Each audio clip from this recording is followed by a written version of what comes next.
Carta de Paulo aos Filipenses. Capítulo 1.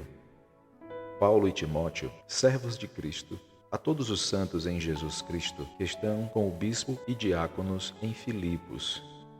Graça e paz a vós outros da parte de Deus, nosso Pai, e do nosso Senhor Jesus Cristo. Dou graças ao meu Deus todas as vezes que me recordo de vós. Em todas as minhas súplicas, em vosso benefício, sempre oro com alegria, em razão da vossa cooperação na causa do Evangelho, desde o primeiro dia até agora. E estou plenamente convicto de que aquele que iniciou a boa obra em vós há de concluí-la até o dia de Cristo Jesus. Ora, é justo que eu me sinta assim a respeito de todos vós, pois estáis em meu coração, já que todos sois participantes comigo da graça, tanto nas correntes que me prendem, quanto na defesa e na confirmação do Evangelho. Deus é minha testemunha da saudade que sinto de todos vós, com a tenra misericórdia de Cristo Jesus.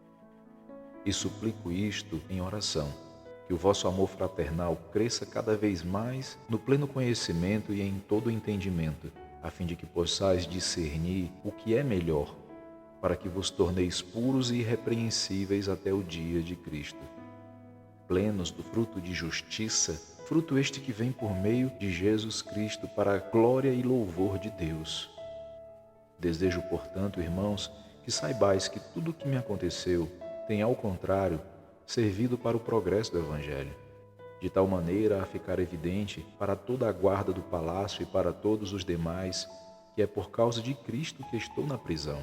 E os irmãos, em sua maioria, motivados no Senhor por minhas algemas, ousam pregar com mais coragem e determinação a palavra de Deus. É verdade, contudo, que alguns proclamam a Cristo por inveja e rivalidade, porém outros o fazem com boas intenções. Estes o fazem por amor, conscientes de que fui posto aqui para a defesa do Evangelho. Mas aqueles outros anunciam Cristo apenas por ambição egoísta, sem sinceridade, imaginando que podem aumentar o sofrimento ocasionado por essas minhas algemas. Todavia, o que importa? O importante é que, de qualquer forma, seja por motivos escusos ou nobres, Cristo está sendo proclamado, e por isso me alegro, em verdade sempre me alegrei. Pois eu estou certo de que o que se passou comigo resultará em libertação para mim, graças a vossas súplicas e pelo socorro do Espírito de Jesus Cristo. Aguardo com ansiedade a grande esperança que em nada serei decepcionado, pelo contrário, com toda a intrepidez, tanto agora como em todos os dias, Cristo será engrandecido no meu corpo, seja durante a vida ou mesmo na hora da morte. Porque para mim viver é Cristo e morrer é lucro. Caso continue vivendo no corpo, certamente apreciarei o fruto do meu labor, mas já não sei o que escolher. Sinto-me conclamado pelos dois lados. Desejo partir e estar com Cristo, que é infinitamente melhor, mas entendo que por vossa causa é mais necessário que eu permaneça no corpo. Portanto, imbuído dessa confiança, creio que vou permanecer e continuar com todos vós, para que o vosso progresso e alegria na fé, a fim de que, pela minha presença, uma vez mais, o vosso louvor e glória em Cristo Jesus transborde por minha causa.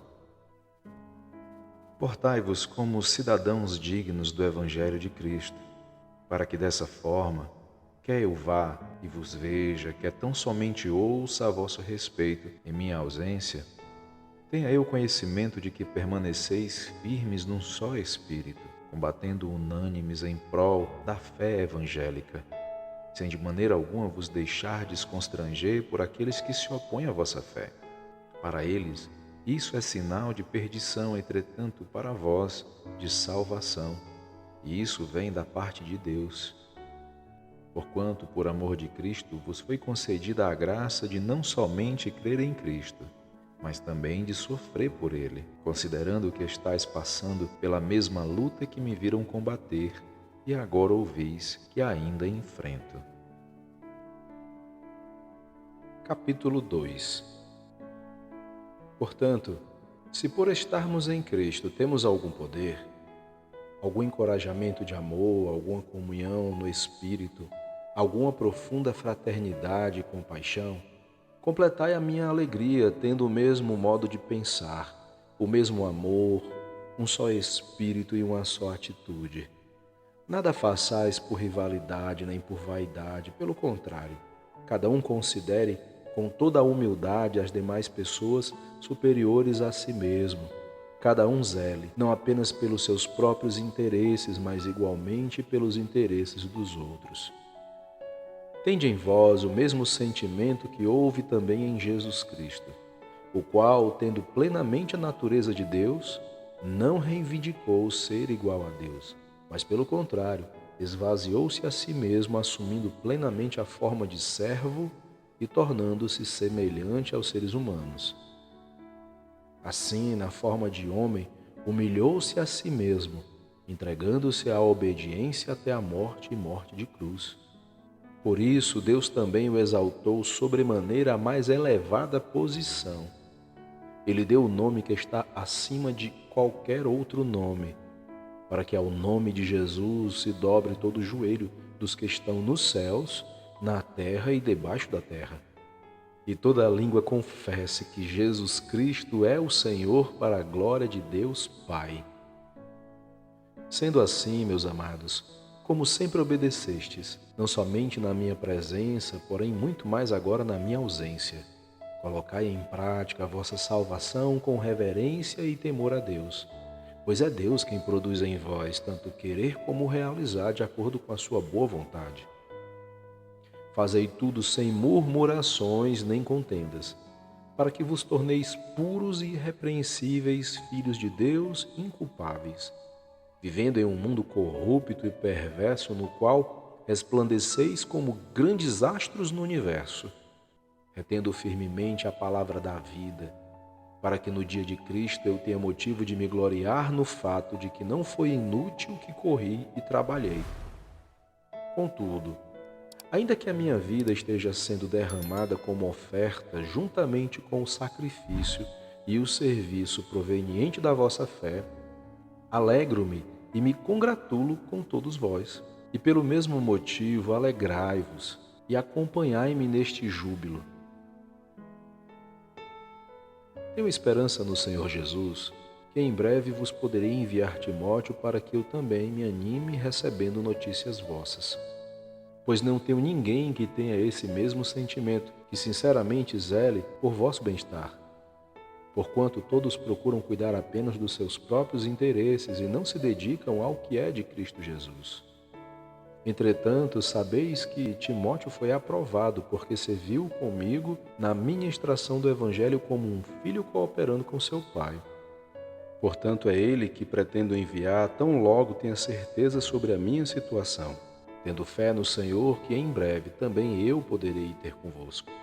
Mesmo assim, creio que será necessário enviar-vos de volta Epafrodito, meu querido irmão, auxiliador e companheiro de lutas, mensageiro a quem enviastes para me ajudar nas minhas necessidades. Pois ele tem saudade de todos vós e se sente angustiado por saberdes que ele havia adoecido. De fato, ele esteve gravemente enfermo à beira da morte. Mas Deus se compadeceu dele, e não apenas dele, mas igualmente do meu coração, para que eu não fosse afligido por tristeza sobre tristeza. Por isso o enviarei a vós com mais urgência, a fim de que possais vos alegrar ao vê-lo novamente, e com isso eu sinta menos tristeza. Recebei-o, portanto, no Senhor com grande alegria e sempre honrai pessoas como ele. Porquanto ele chegou às portas da morte por amor à causa de Cristo, arriscando a própria vida para suprir a cooperação que vós não pudestes me conceder. Capítulo 3. Concluindo, meus irmãos, quanto ao mais, alegrai-vos no Senhor. Para mim não é incômodo escrever-vos outra vez sobre o mesmo assunto, e para vós é uma segurança a mais. Tomai cuidado com os cães, cuidado com esses que praticam o mal, cuidado com a falsa circuncisão.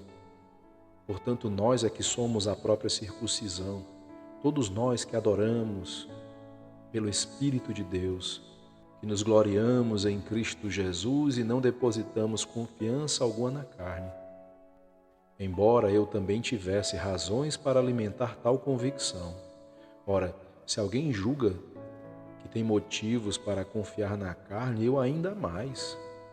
Circuncidado no 8º dia, filho da descendência de Israel, da tribo de Benjamim, hebreu de hebreus. Quanto à lei, fui fariseu. Quanto ao zelo, persegui a igreja. Quanto à justiça que há na lei, irrepreensível. Todavia, o que para mim era lucro, passei a considerar como prejuízo por causa de Cristo. Mais do que isso, compreendo que tudo era uma completa perda, quando comparado à superioridade do valor do conhecimento de Cristo Jesus, meu Senhor, por quem decidi perder todos esses valores, os quais considero como esterco, a fim de ganhar a Cristo. E ser encontrado nele, e não tendo por mim a justiça que procede da lei, mas sim a que é outorgada por Deus mediante a fé, para conhecer a Cristo e o poder da sua ressurreição e a participação dos seus sofrimentos, identificando-me com ele na sua morte, com o propósito de, seja como for a ressurreição dentre os mortos, nela está presente. Não que eu já tenha alcançado tudo, ou seja perfeito. Entretanto, vou caminhando, buscando alcançar aquilo para que também fui alcançado por Cristo Jesus.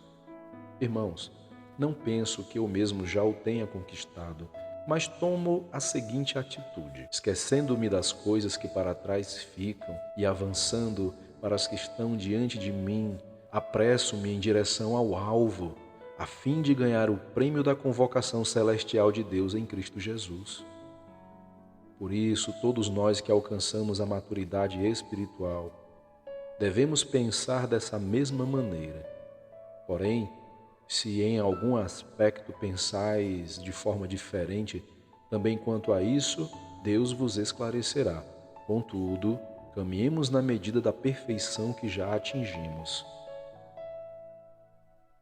Caros irmãos, sede meus imitadores, e prestai atenção nos que caminham de acordo com o padrão de comportamento que temos vivido. Porquanto, como já vos adverti repetidas vezes, e agora repito com lágrimas nos olhos, que há muitos que vivem como inimigos da cruz de Cristo. O fim dessas pessoas é a perdição, o Deus deles é o estômago, e o orgulho que eles ostentam fundamentam-se no que é vergonhoso. Eles se preocupam apenas com o que é terreno. No entanto, a nossa cidadania é dos céus, de onde aguardamos com grande expectativa o Salvador e Senhor Jesus Cristo, que transformará nossos corpos humilhados, tornando-os semelhantes ao seu corpo glorioso, pelo poder que o capacita a colocar tudo o que existe debaixo do seu pleno domínio. Capítulo 4. Portanto, meus irmãos, a quem amo e de quem tenho saudades, minha alegria e coroa, permanecei firmes no Senhor, amados. Suplico a Evódia e a Sintique que restabeleçam a boa convivência no Senhor. Peço a ti, leal companheiro de jugo, que as ajudes, pois ministraram comigo na causa do Evangelho, juntamente com Clemente e com os meus outros cooperadores, cujos nomes estão no livro da vida. Alegrai-vos sempre no Senhor, e novamente vos afirmo, alegrai-vos. Seja a vossa amabilidade conhecida por todas as pessoas. Breve voltará o Senhor. Não andeis ansiosos por motivo algum, pelo contrário, sejam todas as vossas solicitações declaradas na presença de Deus por meio de oração e súplicas com ações de graça. E a paz de Deus, que ultrapassa todo entendimento, guardará o vosso coração e os vossos pensamentos em Cristo Jesus. Concluindo, caros irmãos, absolutamente tudo o que for verdadeiro, tudo o que for honesto, tudo o que for justo, tudo o que for puro, tudo o que for amável, tudo o que for de boa fama. Se houver algo excelente ou digno de louvor, nisso pensai. Tudo o que aprendeste, recebestes, ouvistes e vistes em mim, isso praticai, e o Deus da paz estará convosco. Alegro-me grandemente no Senhor por terdes finalmente renovado o vosso cuidado para comigo, sobre o qual, na verdade, estáveis atentos, mas vos faltava ocasião apropriada. Não vos declaro isso por estar necessitado, porquanto aprendi a viver satisfeito sob toda e qualquer circunstância. Sei bem o que é passar necessidade e sei o que é andar com fartura. Aprendi o mistério de viver feliz em todo lugar e em qualquer situação. Esteja bem alimentado ou mesmo com fome, possuindo fartura ou passando privações. Tudo posso naquele que me fortalece. Entretanto, fizestes bem em participar da minha aflição. Sabeis, ó Filipenses, que durante os vossos primeiros dias no Evangelho, quando parti para a Macedônia, nenhuma igreja compartilhou comigo no que se refere ao dar e receber, exceto vós. Pois enquanto eu ainda estava em Tessalônica, generosamente me enviaste ajuda, não somente uma vez, mas duas, quando tive necessidade. Não que eu esteja à procura de ofertas, mas busco preferencialmente o bem que pode ser acreditado à vossa conta. Agora estou plenamente suprido, até em excesso. Tenho recursos em abundância desde quando recebi de Epafrodito os donativos que enviastes, como ofertas de aroma suave e como sacrifício aceitável a Deus. Mas o meu Deus suprirá todas as vossas necessidades em conformidade com as suas gloriosas riquezas em Cristo Jesus. Ao nosso Deus e Pai seja a glória por toda a eternidade. Amém. Saudai a todos os santos em Cristo Jesus. Os irmãos que estão comigo igualmente vos saúdam. Todos os santos vos cumprimentam, especialmente os que estão no palácio de César. A graça do nosso Senhor Jesus Cristo esteja com o vosso espírito. Amém.